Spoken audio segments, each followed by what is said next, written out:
Hey guys. Nandito kami ngayon sa baybayin para manguha ng talaba. Yun yung mga kasama kong mga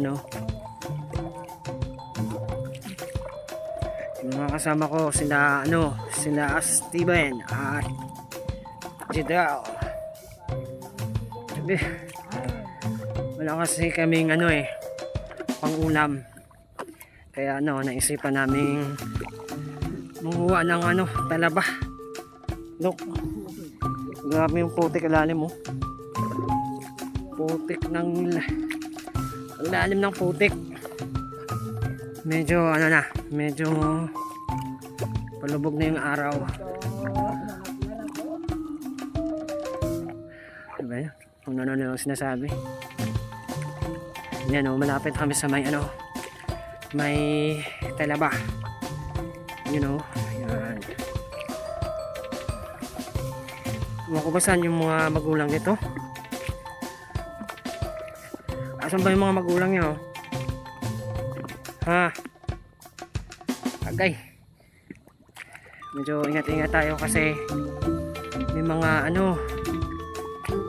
may mosyel na mga talaba sa ilalim ng putik. Yan, malapit na kami.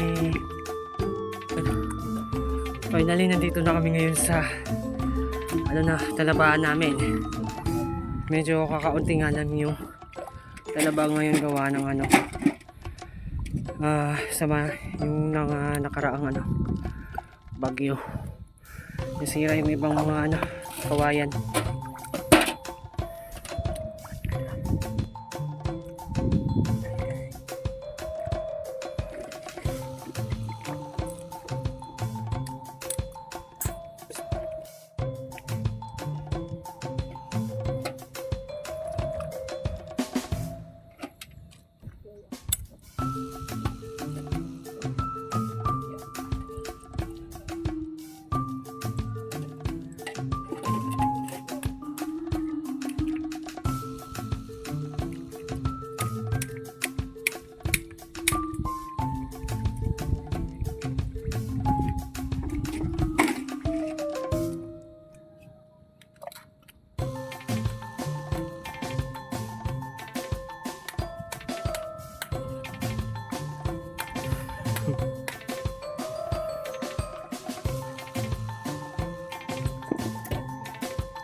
Ayun yun yung mga nakuha na nila pating.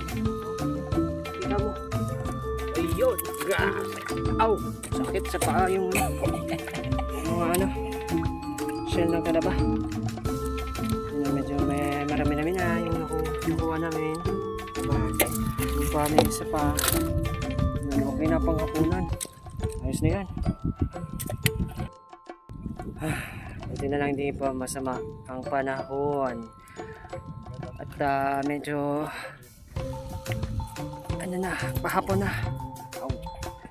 Tapos doon sa may mga talabahan pa doon. Ayun ang dami pa Kasi dito na kami nanguha. Gawa ng medyo pasira na rin tong mga talabahan at titingnan na sikaso.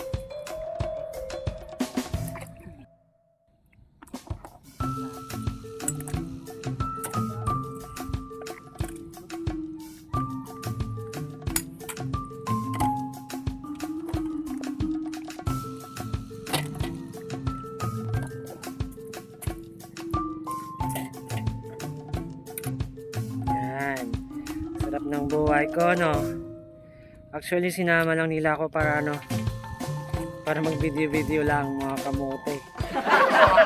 Ang dami na. Pauwi na rin kami maya. Okay, pa dilim na, Kunin na ta. Tama na.